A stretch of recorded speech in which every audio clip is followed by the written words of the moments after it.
No es que tiene mucha introducción, es lo mismo que digo siempre esto. Es, ahí va.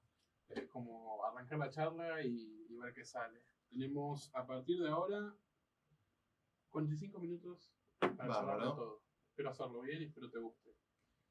Santiago Oria, con nosotros. ¿Oria o Oria? ¿Cómo se pronuncia? Es Oría, Oria, pero Santiago Oria. no me gasto en corregir a la gente No, porque bueno, me acuerdo que. da para la equivocación todo el tiempo. Bueno, sí, es que por eso pregunto, me gusta llamar por cómo es. Oría. Oría. Santiago Oría está con nosotros acompañándonos hoy en el segundo mano a mano del año. ¿Querés contarle vos? Qué honor ser el segundo. Es bastante grosso. De la segunda temporada. Segundo de la segunda temporada, no es poco. La vez pasada estuvimos con Nayeli Vos, consultor político, y hoy estamos con Santiago, que es. ¿Qué querés decir que sos? Puedes ser lo que quieras, autopercibirte lo que quieras. No, en este momento soy cineasta y me desempeño en el equipo de comunicación de Javier Milei en todo lo que tiene que ver, mi área específica es lo audiovisual, pero bueno, también con el equipo, digamos, asesoramos a Karina Milei, a Javier Milei en lo que es imagen, en lo que es diseño gráfico, en lo que es, y por ahí algunas partecitas también de lo discursivo, también damos nuestra opinión, un feedback, asesoramos. Así que soy eso, soy un cineasta, soy un publicista político en este momento. Pero soy ex abogado, o sea, yo primero me recibí. Eso? Bueno, yo venía de una familia muy rígida en lo que a las profesiones respecta, digamos. Había solamente 5 o 6 profesiones consideradas las serias y había que hacer una de esas. Y bueno, yo estaba criado, digamos, en esa cultura, en esa visión de ver las cosas y arranqué sin demasiados cuestionamientos la carrera de Derecho, porque yo soy un humanista, tengo un profundo perfil humanista, así que ahí parecía que de todas esas carreras más clásicas, la de Derecho era la que iba. Además que mi familia hace más de un siglo todos eran abogados, casi todos los hombres eran abogados, salvo contadas excepciones, y entonces bueno, era como parte de la tradición familiar.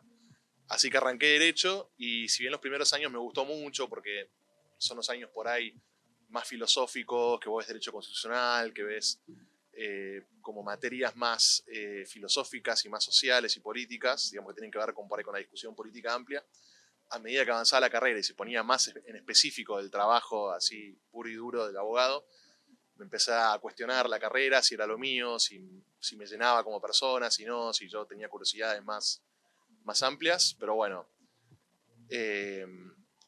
básicamente fue una lucha, digamos, de encontrar la vocación durante muchos años, con una familia que no apoyaba que yo quisiera cambiar al cine, y bueno, pero después me recibí, digamos, con muy buenas notas todo, pero con un gran esfuerzo, y después empecé a trabajar en Derecho Tributario, porque yo tenía como una visión romántica de pelear contra la FIP, pelear contra, digamos, el agente recaudador de impuestos. Pero bueno, después de varios años no era feliz en esa profesión, me iba muy bien, trabajaba en el estudio, de los estudios más prestigiosos de lo que era Derecho Tributario, así un estudio importante con abogados de mucho renombre, de mucho prestigio. Pero bueno, yo miraba a mi jefe, ¿no? Mi jefe ya un abogado tributarista consagrado, uno de los más importantes de Argentina, si no el más importante, y yo decía, bueno, si a mí me va bárbaro voy a terminar siendo como él, quiero ser como él. Y si era un tipo muy exitoso, yo decía, no, la verdad que no, que ese camino de vida no me termina de realizar, no me termina de llenar mis anhelos más profundos. Y entonces, después de mucha reflexión y de investigar muchas otras profesiones, periodismo era una en un momento, empecé como a averiguar cómo eran los másters de periodismo de La Nación o de Perfil. Pero bueno, después de indagar en muchos lugares, terminé encontrando el cine como el lugar, como la profesión, la dedicación que mejor colmaba todas mis inquietudes, mis pasiones y mis ganas de realizar una obra en la vida. Así que así fue como a los 29 años renuncié al trabajo de manera muy sorpresiva para mis colegas y dejé todo y me anoté en la Facultad de Cine de acá cerca, acá en Pasaje Yufra, que estamos acá cerca. Sí. Y bueno, siendo 10 años mayor que todos mis compañeros, hice la carrera de cine ahí, en la FUC. Y el primer gran paso era animarme a dejar cine a dejar derecho por cine.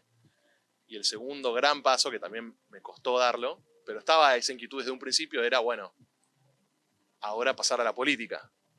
Así que yo como que no me animaba porque por supuesto es un ambiente, bueno, que para las ideas nuestras, o sea, yo siempre tuve el mismo pensamiento porque vengo de una familia que tiene tradición liberal, que mi abuelo fue candidato a vicepresidente con Alzogaray en el 83, o sea, mi familia siempre se habló muchísimo de política y es una familia de histórica, digamos, tradición liberal y compromiso liberal con las ideas y nada, su difusión, su actuación en la vida pública con ese marco de ideas.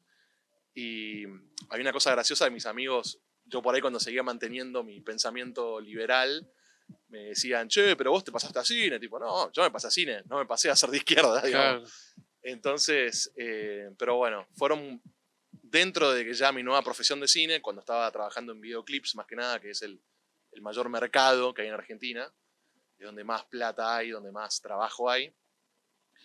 Yo estaba filmando también con equipos de gente que trabajaba con artistas reconocidos, no sé, con Tino Stessel, con todos los traperos conocidos, pero tampoco eso me llenaba, llenaba, claro. no me gustaba.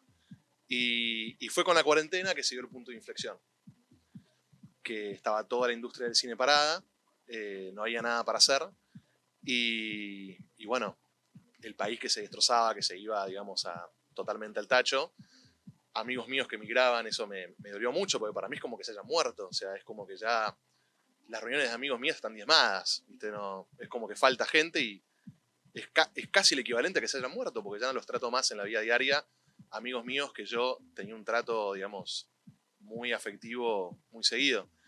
Y fue ahí donde decido, me la juego todo por el todo, largo toda esa parte de trabajar en la industria audiovisual más mainstream.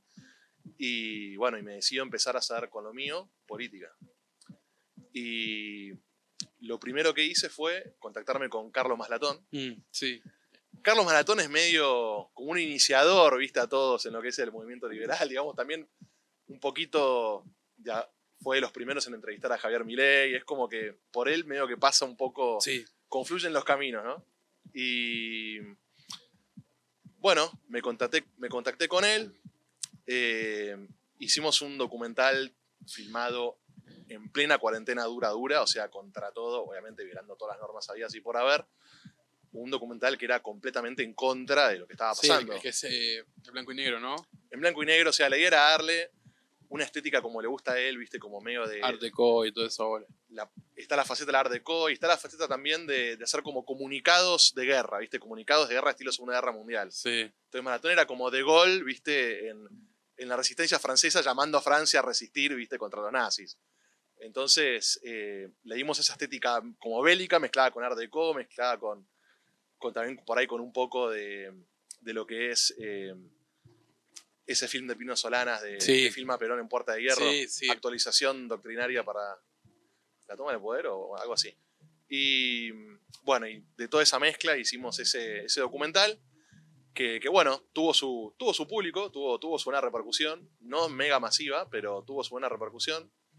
Pero lo clave fue que ese documental lo ve un amigo, una persona en común que tenemos con Javier Milei. Yo en ese momento no conocía a Javier Milei personalmente, lo venía siguiendo, digamos, en todas sus participaciones de televisión. Y esta persona, que voy a decir persona porque me pidió que mantenga el anonimato. ¿Conocida? No es conocida, pero es muy importante. Ok. Sí, depende. O sea, no es conocida para el gran público, para lo mainstream, digamos. Para que hoy el es círculo rojo es conocida. Okay. Pero bueno, me pidió que no cuente que es una mujer que armó ese vínculo. Y me dijo, vos tenés que hacer algo con Javier Milei, porque está genial lo que hiciste con Maslatón, tenés que hacer algo con él. Y fue así que fui a la casa de Javier Milei, así, la primera vez que lo veía fui a la casa y le llevé mi idea en un PowerPoint, que era básicamente agarrar su libro Pandenomics. Sí, el documental. Claro. Pseudo casi película, digamos. Claro, o sea, es un documental de... Como que hoy en día los documentales son cada vez más... mezclan más elementos de ficción. Exactamente. Los documentales más modernos están como incorporando elementos de ficción. Hay como un clima ahí medio de futuro distópico, se está por ir toda la mierda. Está inspirado, sobre todo la inspiración más grande, también incluso por la música es muy obvia, que es Escape from New York de John Carpenter, que bueno, es una película donde hay un poder ejecutivo, digamos, que tiene encuarentenado New York, si querés. Y bueno, y este héroe solitario, que además daba la casualidad que la campera de Snake, que es el personaje, era igual a la de Javier, era esa campera de cuero negra. Y Es la polémica campera de cuero negra. sí, la polémica para gente Sí. inculta, porque es una estupidez lo que dicen, pero bueno. No, ¿cómo? A mí me dijeron que esa campera es de los nazis. Eso, y también es para eso, primero que no. O sea, No, no es la campera, sé que no es ni siquiera el modelo, digamos. No, o sea, los nazis usaban Hugo Boss y esta campera no es Hugo Boss. Y después que es la misma de Nick Fury, que es el que junta a todos los Avengers. Es la misma de Snake, es la misma de un montón de, digamos, o sea, no sé, de rockeros anarquistas, de los Ramones, digamos, de los Rolling Stones. No tiene absolutamente nada que ver con esas. Son pavadas de gente inculta, que bueno, la verdad que no vale la pena ahondar más. Tengo una pregunta puntual de esto del documental que estamos hablando. Sí. No el de Carlos, sino después el que haces con Javier. Sí. ¿Cómo es el proceso de realizar, conociendo a Javier y la forma de expresarse que tiene, cómo hicieron para que todo cuadre y quede como quedó el resultado final? Bueno, a ver, lo primero fue, digamos, que a Javier esté entusiasmado, digamos, le guste el proyecto. Entonces lo primero fue, bueno, lo hacemos para promover tu libro. Entonces ahí había como un win-win, digamos, ¿no? Claro. Después, bueno, yo hice, digamos, estudié teatro durante muchos años, o sea, lo que es dirección de actores. O sea, yo estudié actuación para poder dirigir actores. Y si bien Javier no es un actor profesional, él es un muy buen performer y de hecho había tenido experiencia en teatro, con una obra de teatro. Sí, es que era muy bueno. El consultorio del Dr. Milei. Sí. Claro, entonces, y los videos que hacía con Bogiano, sí, con entonces, guión y todo. Él tiene capacidad performática, digamos, él tiene eso, pero bueno, pero no es un actor profesional. Entonces, pero en cine muchas veces se trabaja con no profesionales actores. Hay toda una técnica, digamos, o hay toda una aproximación de cómo sacar lo mejor posible de una persona que no es un actor profesional. Y bueno, yo en base a eso, digamos, hice toda una dirección de Javier sabiendo hasta dónde le podía pedir, hasta dónde. O sea, yo no le podía pedir por ahí una escena dramática de llanto porque no. No, claro. Pero yo sabía cómo lo podía dirigir para que salga lo mejor posible. Eso. Y bueno, tuve una oportunidad, un privilegio increíble que fue tener a Javier Milei a mi disposición por 10 horas. O sea, algo que creo que hasta el día de hoy nadie más tuvo. Nadie más tuvo. Si posible tener un minuto con Javier. Porque bueno, ahora mucho más. Ahora en este momento es la persona más solicitada de Argentina. Pero bueno, en ese momento también, todavía no se había lanzado a la política, pero también era muy. O estaba empezando. Sí. También era, bueno, un tipo súper ocupado, muy solicitado. Y él estaba acostumbrado a ir, digamos, a un programa de televisión, 1 hora, máximo 2 horas. Acá él vino en Moreno, o sea, lejos, a un rodaje que él estuvo 10 horas haciendo todo lo que había que hacer, su entrada, la entrevista, el discurso final. Bueno, él estuvo 10 horas ahí, la verdad que se la bancó como un titán, súper simpático con todos, todos los técnicos los directores de fotografía, digamos, la gente de sonido, de arte, estaban todos encantados con él, la buena onda que tenía, viste que eso no pasa a veces con actores, claro, o con artistas tipo musicales. Y él tenía una buena onda increíble. La habíamos armado, digamos, habíamos invitado un montonazo de extras, que eran todos de cerca de Moreno. Yo ya ahí me empecé a dar cuenta que cuando Javier se presenta a elecciones iba a tener más votos en los barrios del sur, digamos, Villa 31. Bueno, y le habíamos preparado un cuarto especial para él privado de catering. Estaban los extras por un lado y el cuarto de Milei solo para que esté cómodo con la familia. Y él se vino con todos los extras a comer. Se vino y se armó una especie de clase improvisada que los chicos, hay una foto, están los chicos todos en ronda y él como dando una clase en la hora del almuerzo de la filmación. Pero bueno, ¿cómo se prepara? Fue un trabajo durísimo. Fueron 2 meses de preparación para filmar. A Javier lo tuve un día y después hicimos un día extra en esa fábrica que se ve en el documental. Y después hubo 2 días extra de filmar con dron en la ciudad y otras tomas en la ciudad, del Banco Central, de la FIP, de la Casa de Rosada. Y bueno, después fueron 2 meses de edición. Y bueno, y así salió. Fue un trabajo... Tuvo su laburo. Sí, fueron 4 meses en total para hacer eso. Mirá. Así que fue un trabajo fuerte. Yo pensé que se iba a estrenar en YouTube y nada más. Y a Javier le gustó tanto que decidió hacer una van premiere en un hotel.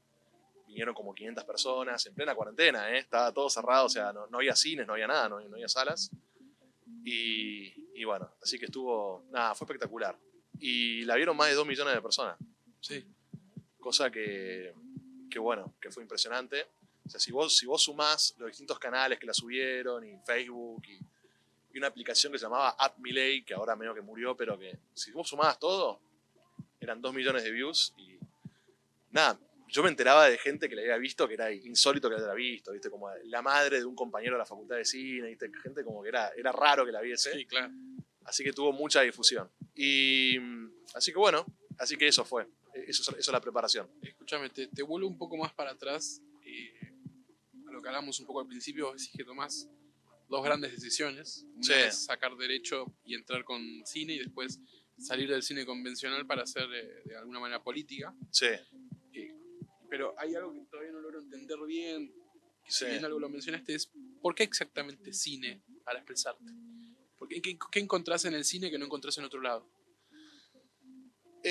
Yo encuentro en el cine, digamos, el medio más poderoso de expresión y de comunicación e influencia. Claro. Encuentro una capacidad de profundizar sobre cosas que el texto escrito no es capaz de entrar. Yo soy muy lector, yo leo mucho, tengo muchos libros, y yo, además de estudiar Derecho y estudiar cine, casi que estudié la carrera de Ciencia Política por mi cuenta y la carrera de Comunicación Política por mi cuarta, y bastante de Psicología, o sea, es como que soy un autodidacta también. Y me parecía que la manera en que me parecía más, o sea, yo cuando descubro, digamos, el cine como arte, como profesión, como medio de expresión, me parecía que me terminaba de explicar, ¿no? Me terminaba como de ilustrar, de profundizar cosas que el libro no me terminaba de dar. Y me parecía que ya había demasiado escrito, sobre todo para nuestra filosofía política, faltaba la parte audiovisual. Y incluso muchos años que yo me empecé a dedicar al cine, tenía una amiga que me decía, vos vas a hacer el Pino Solanas liberal, porque a mí ahí ya me gustaban mucho los documentales, y yo fantaseaba con hacer documentales de orientación liberal. Y entonces, nada, encontré en el cine como esa forma de expresión que, bueno, que tiene que ver que la imagen comunica cosas que las palabras no pueden comunicar, la música comunica cosas que las meras palabras escritas no pueden comunicar. Eso en conjunción, y eso con el ritmo que uno le da al montaje, con cómo elige uno de las piezas, llega a lugares donde no llega el libro. A lugares más profundos nuestros, lugares más del fondo de la psiquis, y nos interpela de otra manera, quizá por el lado de la emoción, que es una faceta del ser humano que a veces el liberalismo, digamos, no sabe interpretar, con su deificación de la razón, cosa que obviamente es muy importante, pero es como hay un desprecio a la parte. Como que no logra empatizar lo suficiente como... Claro, el liberalismo históricamente, si vos lees los principales libros, como que siempre hay una apelación a la razón, y no tanto la emoción. La emoción, que es parte nuestra, es parte de lo que somos, no está tan profundizada. Y así que, bueno, o sea, había cuestiones sobre la existencia humana, sobre quiénes somos, cuál es el sentido de nuestras vidas, y cómo comprendemos el fondo de la experiencia humana, que para mí se terminó de entender con el cine. Se terminó de entender con escenas, con situaciones, con el dinamismo de la acción, porque el cine es acción. Entonces, y por ejemplo, a mí me ayudó mucho más a constituirme como un individuo, quizá la película The Good, The Bad and the Ugly de Sergio Leone, con esa música que tiene, con ese personaje de Clint Eastwood que tiene, todo eso que por ahí, no sé, un montón de libros sobre psicología. Entonces es como que es un medio de expresión muy poderoso que es un complemento al texto, y llega a lugares a donde no llega el texto, De También hecho, el texto llega a lugares donde no puede llegar de el hecho, cine. ¿cuántas películas son inspiradas en historias escritas, digamos? Claro, O sea, pero las tienen que adaptar claro, sí, porque obviamente adaptar. cada arte tiene su propio ámbito donde es más poderoso, ¿no? Y bueno, y me parecía que en este lado de la filosofía política, el lado nuestro, faltaba esto. Así que nada, me empecé a fascinar, o sea, a mí me encantaban las películas políticas digamos, de todo el mundo, digamos, las acá, las de Pino Solana, las películas soviéticas, digamos, con fuerte carga ideológica. O sea, me fascinaba el cine político, me fascinaba el cine llamado de propaganda y bueno, y empecé a ir para ese lado. Y así que eso, perdón si soy muy larguero en la No, respuesta. para nada, va de 10, va Ok. de 10. Tengo, iba a decir, vos tocas mucho el tema este de lo político y lo cine y el cine y Sí, hace unos días venimos con un conflicto acá en Argentina sí. Qué tema. que toca, digamos que toca de lleno Sí, sí, este sí. tema puntual que Este es tema puntual. el tema del Inca. Sí, La falta de asignación de fondos al Inca, lo que generó un reclamo de gran parte de los actores mainstream que en cierta forma avalan los accionarios de este gobierno y que ahora cuando le tocaron el máximo organismo de cuidado o contención de ellos, sí, salen y se enojan. sí. ¿Qué hay que hacer con el Inca? Te lo pregunto así de una. Primero, Vos como cineasta, primero voy a decir independiente. que hay que hacer. ¿Qué hago yo? Te voy a decir primero. Ok. Yo me propuse hacer una carrera, hacer una obra, hacer una profesión sin depender del Inca. O sea, yo primero pienso en si lo puedo hacer yo por mi cuenta. Después por ahí puede haber un organismo estatal que está apoyando el cine. Pero lo primero es, o sea, es como que el presupuesto sea, no, el cine tiene que, o sea, tiene que hacerse privadamente. Ese es el presupuesto. O sea, entonces yo tengo un presupuesto con, digamos, al revés de lo que tiene por ahí la mayoría de mi sector, que no, sin Estado no hay cine. Digo, Claro. no. Asumamos que esto es una actividad, digamos, que en principio debería ser privada. Al yo decirte que, digamos, yo decidí hacer mi carrera sin tener que depender del Inca, está claro que no soy un experto, no voy siguiendo el día a día de todo lo que está pasando en el Inca porque para mí es algo que está allá, ¿viste? No le doy mucha bola. Claro. Pero bueno, algo sé, porque estoy en el ambiente, porque hablo con otros productores que por ahí sí están más en ese circuito. Y así que voy a decir un par de como cosas así generales. O sea, no te puedo dar una opinión acabada sobre el tema porque no estoy tan en tema. Porque no me interesa estar tan en tema, porque yo estoy pensando en otras cosas. Pero varias cosas. Primero, nunca en la historia del país, o sea, el kirchnerismo fue, digamos, la fuerza política que más le dio plata al cine en la historia del país. Y mucha gente pensó que eso iba a ser para siempre.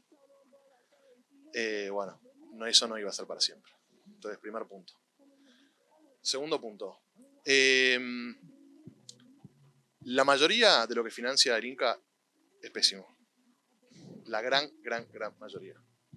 Hay cosas muy rescatables, hay cosas muy valiosas, pero la gran mayoría es un desastre y no lo ve nadie. No es un desastre por falta, muchas veces es un desastre por falta de talento de quienes lo hacen. Otra vez es un desastre porque es a propósito un desastre, está todo hecho mal solamente con el afán de cobrar el subsidio. Entonces, se ha querido como democratizar tanto el subsidio y el apoyo, o sea, que sea algo tan para todos, que cada vez hubo menos criterios en lo que es digamos, una evaluación de la calidad de lo que se Claro, el hacer. contenido Por artístico. eso, o sea, por un tema de que todos filmen, cada vez es como que se le da plata a cualquiera para hacer cualquier cosa. Así que ese es otro aspecto.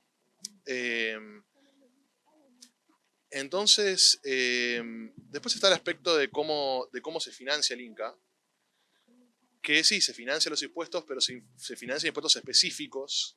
¿Cómo ser? Como ser la entrada de cine, como ser un porcentaje de lo que paga la gente de cable. O sea, es como que es un financiamiento más acotado a la propio sector, igualmente siguen siendo impuestos. Claro, a ver, te los cobran. Por eso. Pero el kirchnerismo puso plata de los fondos generales, o sea, le agregó al Inca más financiamiento todavía. De, bueno, la famosa frase, ¿no? De la leche de los wichis. ¿Y por qué motivo hace esto? Entonces, Bueno, porque ellos se dan cuenta de lo poderosa que es la herramienta. O sea, ellos construyeron un cine que era recontrapartidario y después hay un tema con el Inca, que uno dice, no, bueno, es para promover la cinematografía nacional. ¿Es realmente para algo para todos o hay que estar Metido ahí alineado sí. ideológicamente a quienes los controlan en la práctica? De facto. Por los organismos estatales, que supuestamente son, digamos, uno los titula públicos, pero los controlan poderes fácticos, digamos que están organizados en torno a ciertos grupos ideológicos. Entonces, claramente hay un filtro ideológico muy fuerte en el Inca. Y después hay, bueno, hay como mafias creadas alrededor del Inca. Yo esto te lo digo conocimiento de primera mano, no estoy... O sea, porque yo interactué con el Inca. Entonces, hay mafias que son las que te terminan agilizándonos los trámites, entonces de golpe empieza a haber como todos unos intereses enquistados, donde lejos de ser una institución que está para apoyar el cine nacional, está para apoyar el cine de un sector del país. Tiene básicamente las mismas falencias que el resto del Estado. Bueno, por supuesto, las mismas falencias que todo el resto del Estado. Entonces, ¿debería existir o no debería existir un Inca? Tal como está ahora, no debería existir. Ahora, pero bueno, o sea, yo en principio te diría no. O sea, yo no, porque soy liberal, soy capitalista. En Estados Unidos, el Estado no apoya el cine, o sea, el Estado, el cine es algo completamente privado. Por eso van a Canadá. Viste que no lo sé eso. Pero bueno, pero hay países. Es más barato. No, bueno, pero yo, a ver, tratando de ser no excesivamente dogmático o ser, si querés, más abierto a que la sociedad tiene diversidades, líneas de pensamiento, digo, bueno, quizá puede existir, como existen en Estados Unidos, the Endowment for the Arts, como existen en un montón de países capitalistas, fondos para apoyar las artes, porque, bueno, porque las artes, digamos, es una cosa muy cara, es un bien de lujo, pero es importante también, en definitiva. No deja de ser valioso. A ver, uno podría tomarse el cine como parte de la política exterior de un país, porque vos estás, digamos... De hecho, en una época así fue en los Estados Unidos y en la Unión Soviética. Claro, y sí, lo sigue siendo. Entonces, vos con el cine proyectás tu cultura hacia el resto de las naciones y eso tiene una influencia, eso genera interés en el país, genera interés en el turismo, genera interés en un montón de cosas. Entonces, a lo que voy es que, digamos, si hubiera un Inca, tendría que, primero, ser mucho más riguroso en el control de la calidad de las cosas que se hacen. Tendría que tener un control mucho más serio y después tendría que filmar menos gente, pero que, o sea, gente que para mí ya tenga un conocimiento, ya tenga una carrera, digamos, probada en el ámbito privado y que por ahí hay un interés nacional en determinado tipo de producción y bueno, o sea, puede llegar a lo puedo tolerar. A ver, no me parece lo ideal. Yo anoche igual. escuchaba en Intratables a una señora que decía que ¿quién va a financiar los documentales? Yo me acuerdo que cuando era chico miraba un documental, una serie de televisión, tipo documental, que era Algo habrán hecho, y que la hace Pergolini con Felipe Piña, y Pergolini dice, yo no recuperé nada de eso, lo hice porque creo que es una historia que está bueno contar. Yo digo, ¿cuánta gente...? No se gana plata, con el... Pero muy pocas películas ganan plata. ¿Cuánta gente así habría si estuvieran dadas las condiciones necesarias para poder invertir como corresponde en arte cinematográfico, en series? Yo digo que no ganan plata, pero también están los que afanan con el Inca, los que presentan una película... No, pero desde presupuesto entregan una basura, como no hay control de calidad, la prueban. Yo hablo de sacando el Inca de por medio. Sí. ¿Cuánta gente del privado podría hacer estas cosas? Productoras estoy hablando. Pero no lo hacen porque no hay desinterés general, hay falta de condiciones para invertir, digo. También es parte de la discusión, ¿no te parece? Bueno, si no hay interés del público, ¿debería hacerse? No hay interés, de los gobernantes en facilitarles la existencia como empresas para que creen su contenido, porque mantener una productora acá en Argentina es más caro que seguramente mantener en otro lado. Bueno, pero entonces hay un tema que yo siempre discutí con compañeros míos de cine, que ellos ven como que la única política de Estado para que haya un buen cine es un Inca que funcione bien. Claro. Digo, no tengas la visión de túnel. El Inca es un factor y quizá el menor de todos los factores. si vos no tenés un país con inflación controlada, digamos, con una buena moneda, con una economía creciendo, por más Inca que tengas, Nadie no te va vas a a tener poner un mango claro, para filmar. claro, exactamente. Entonces, para que haya cine, no es el Inca el único factor. Para mí es un factor 1 de 10, si Claro. querés. Vos necesitas una economía creciente, una economía capitalista, pujante, digamos, una economía de mercado. Con eso va a haber más cine. No con un Inca que funcione o no. El Inca va a ser secundario. Entonces podemos decir, a mayor capitalismo, mayor cine. Miran el mundo y es así. O sea, los países que más producen cine son los países más capitalistas. Y Todo lo que te estoy sacando para clipping te voy avisando en el tráiler final. La frase que te estoy sacando. Pero bueno, de todos modos, digamos, quiero de nuevo declararme que no soy experto en el tema del Inca porque nunca me interesó estar tan metido ahí. Yo tiro impresiones, digamos, que me genera el contacto con ver un poco lo que pasa y lo que me comentan mis colegas, digamos.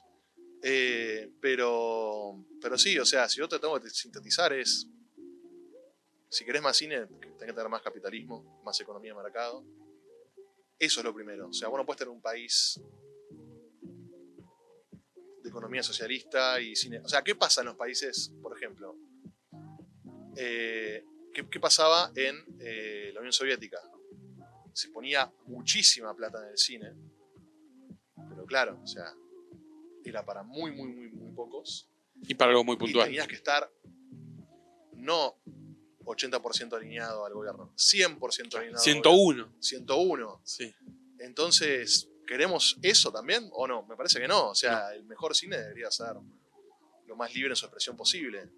Por más que hay películas fascinantes hechas en esa era y o sea, son increíbles, pero es increíble el resultado, es horrible el sistema que les está produciendo. Claro.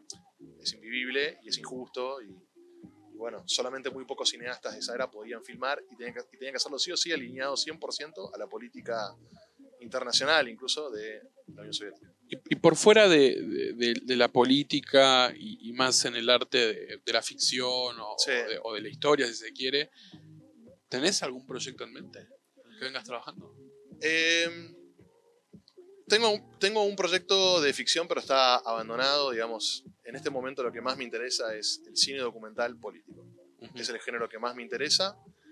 Y entonces, además me parece que en Argentina, digamos, la realidad supera la ficción. Digamos. Claro. Si yo quisiera hacer una película de ficción que me interesase en Argentina, Tendrías que contar la sería realidad. tan cara que no es realista hacerla. Entonces me parece que es más fuerte el poder de... O sea, me parece más fuerte a nivel, digamos, de producción, narrativo, de lo que pasa frente a cámara en el documental. Entonces, por eso estoy concentrado en ese género, así que no estoy muy interesado en la ficción. Aquí te dice que un día terminás haciendo la adaptación del libro de Ayn Rand, ¿viste? El Atlas, la rebelión del Atlas. Bueno, ojalá, o sea, ya se hizo y ya está, pero... No, pero la adaptación estamos. Pero sí, o sea, yo la verdad que sí, estoy abierto a lo que la vida me vaya... O sea, yo percibo oportunidades. Esto es por ahí al revés de mucha gente de mi ambiente que es, no, yo hago lo que yo quiero y la gente tiene que... O sea, es como que hay mucha... Claro, tratás de seguir el timing, digamos. No, pero hay como hay mucho narcisismo. Ok. Tipo, mi película es maravillosa, todo el mundo la va a ver, tipo... ¿A la gente le interesa lo que estás haciendo? O sea, Claro. En cambio, bueno, yo busqué que confluyan mis intereses, promover el liberalismo, con lo que la gente quiere ver, que es Javier Milei. Entonces, hay que hacer confluir esas dos cosas para que valga la pena, digamos. Pero bueno, cada uno hace lo que quiere, claro. ¿no? Por supuesto. ¿Y cómo es? Primero te voy a preguntar otra cosa más personal y después seguimos con la política, pero Sí. de todo el proceso que haces de trabajo, de todo el flujo, ¿cuál es la parte que más te gusta ejecutar, digamos? ¿Qué haces vos? En todo este proceso del cine, de los documentales. ¿Cuál es tu parte favorita, digamos? Mi parte favorita quizás es estar en los momentos de interacción de Javier con la gente, Javier con la sociedad, como los grandes momentos, estar como en ese fragor del acontecimiento, estar ahí con la cámara captando Claro. ese momento y viviendo una cosa increíble que está pasando, digamos, de cerca, o sea, ser como testigo de eso que está pasando. Y después, por supuesto, me gusta mucho el poder del montaje para potenciar toda esa realidad. Pero sí, o sea, me gusta, digamos, la experiencia, que es una aventura estar siguiéndolo a Javier Milei por todos lados. viendo lo que él genera y todo el fenómeno social que gira a su alrededor. Y en esta aventura de seguirlo a Javier, bueno, el otro día Sí. confirmó en 3 medios nacionales que va a ser efectivamente candidato a presidente. Sí. ¿Cómo es, a ver, cómo le digo, acompañar en este proceso a un candidato a presidente como lo es Milei, que con todo lo que tiene, con todo lo que conlleva, todo lo que mueve? ¿Cómo es el proceso de ir acompañando? Bueno, hay una parte importante porque, digamos, no se trata de poner la cámara y nada más. Claro, Hay todo un proceso intelectual detrás. como un porqué de la realización. Hay, digamos, básicamente es qué queremos comunicar, qué queremos mostrar, cómo lo queremos mostrar.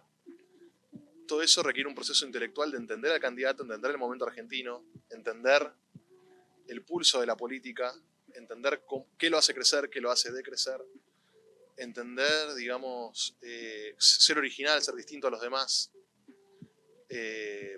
cómo captar la atención de los que pueden estar interesados en votar a Javier Milei. Entonces hay todo un proceso que tiene que ver con la estrategia, con un estudio de estrategia, con un estudio político, un estudio sociológico, un estudio psicológico. Toda esa es la parte intelectual del cine, que es el concepto, la concepción. Y después viene la realización. Y bueno, lo que... Me perdí un poco en la pregunta, pero soy un poco así. ¿Cómo es el acompañamiento de una, no, de el una campaña acompañamiento presidencial? la verdad que es estar sorprendido día a día por lo que está pasando. Y estar impresionado por el impacto que Javier tiene, por el impacto de lo que genera su equipo. En este momento que él está en su bull market total, Sí. máximo histórico, es impresionante. Y ver cómo él se va transformando. Porque yo, cuando lo conocí, ya era una persona muy famosa e importante, pero todavía era un individuo. Ahora es algo más. Era un gladiador mediático. Era Espartaco. Ahora Espartaco está liderando la rebelión de los esclavos, ¿no? Entonces, él pasó ahora a ser un líder político de lo que va a ser la tercera o quizá primera fuerza nacional. O sea, él ahora es el dirigente de una fuerza política.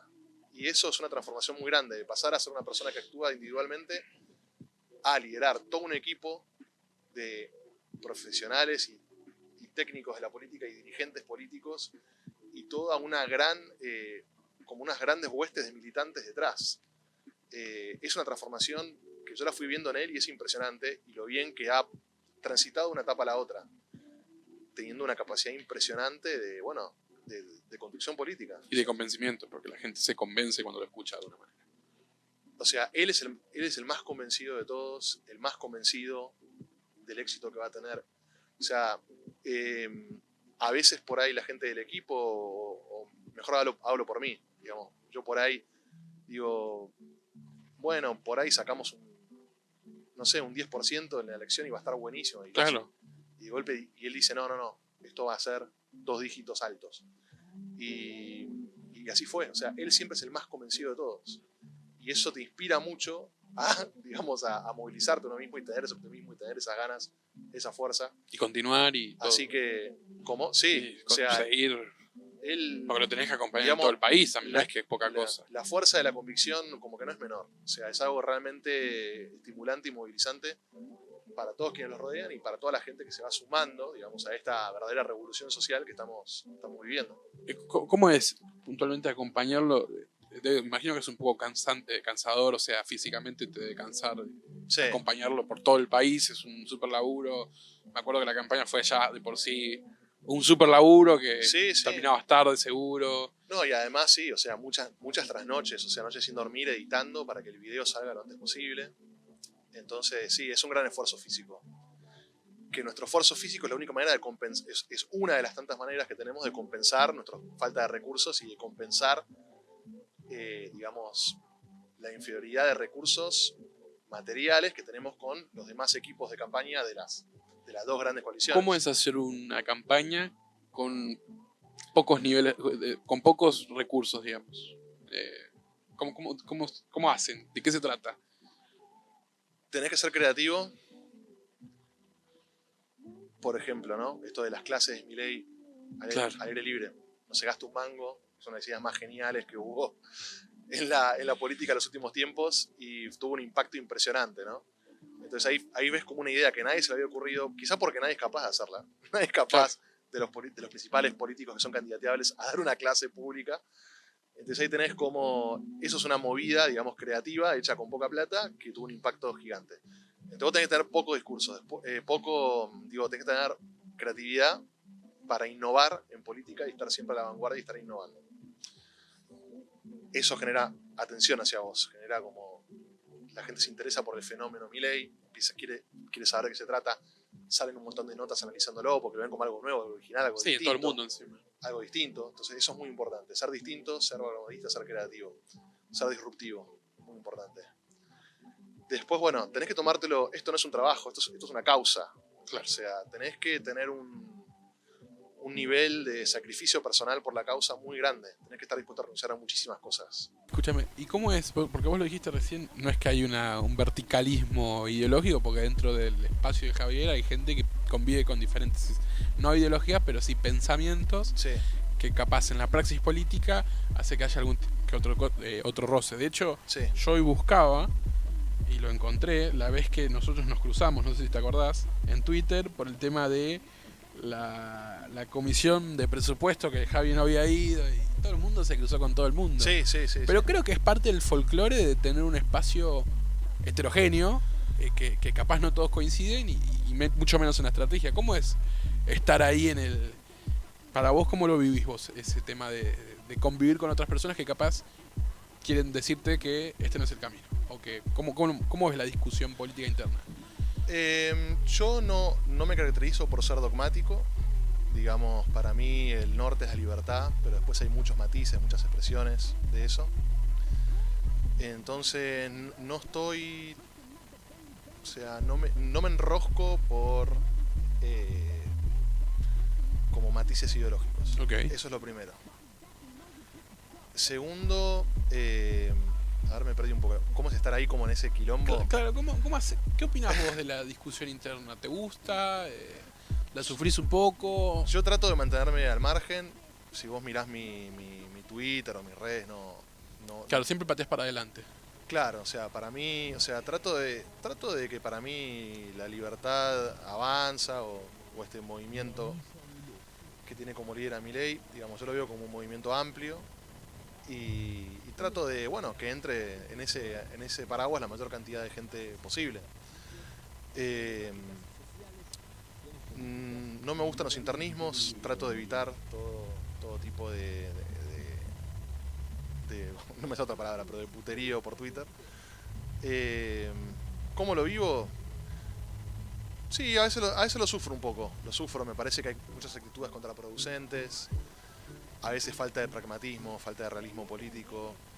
Me parece que, me parece que los liberales nos caracterizamos, o el movimiento liberal o la derecha liberal, nos caracterizamos por ventilar nuestras diferencias en las redes en frente de todo el mundo. No lo hacen las demás fuerzas. Las demás fuerzas, sus internas, no las hacen tan públicas como nosotros. Creo que porque nosotros somos un movimiento organizados a través de las redes, donde ahí está nuestra unidad básica, digamos. Claro.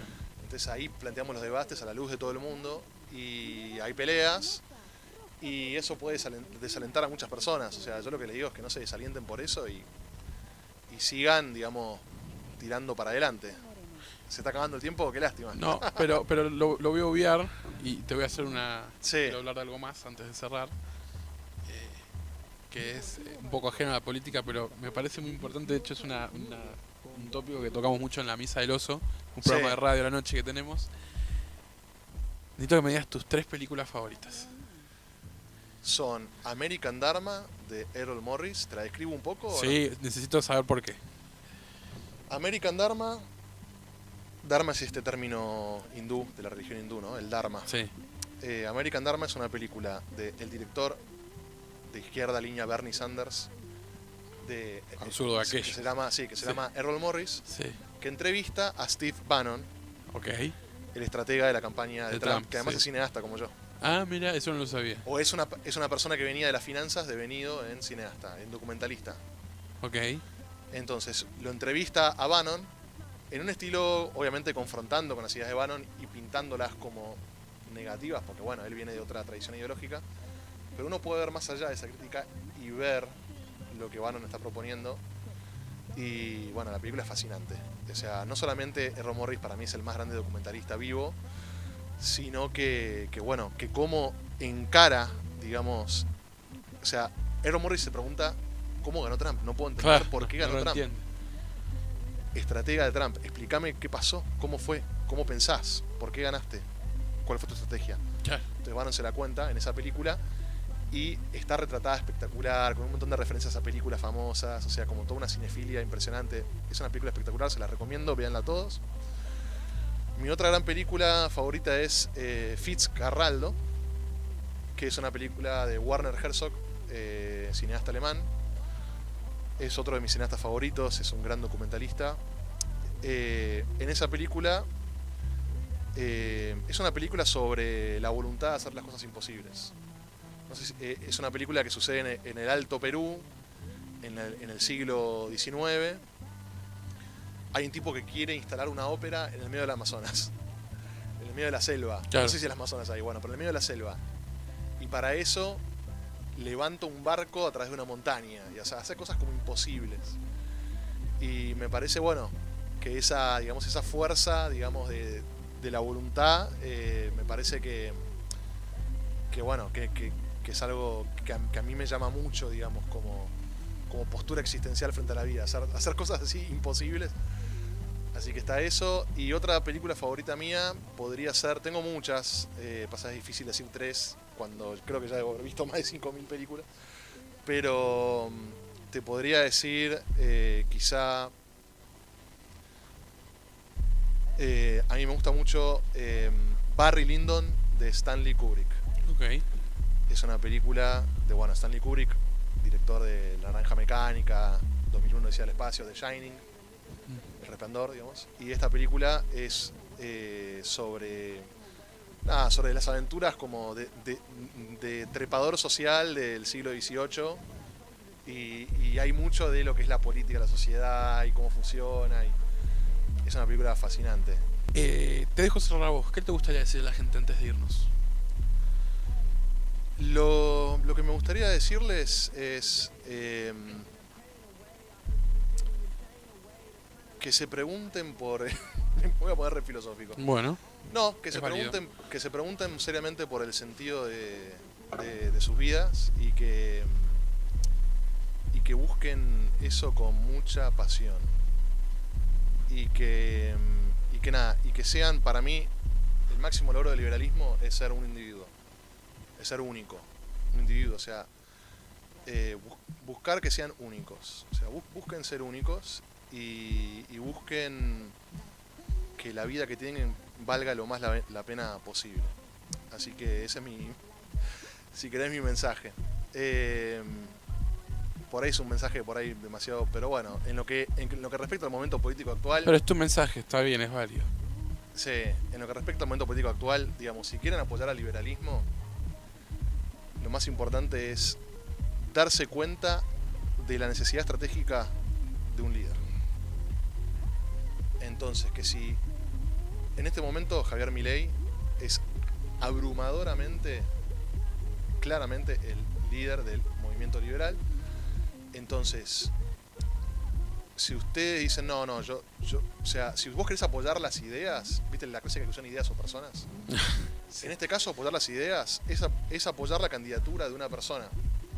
Porque si vos apoyás a otros referentes liberales con menos chance, se diluye. Estás perjudicando el avance de las ideas porque es antiestratégico. Bueno, pero ¿no crees que es el argumento que también es un poco cambiemos? Entonces al final es el personalismo de los supuestos antipersonalistas. No, por eso digo, ¿no es un poco el argumento también de cambiemos que dicen no votes otra fuerza opositora porque si no se diluye? Pero ellos ¿qué proponen? Yo estoy hablando si vos querés apoyar al liberalismo, no a algo que es solamente un antiquillerismo que no tiene nada más allá de eso. O tiene una especie de hagamos lo mismo un poco mejor, un poco más eficiente.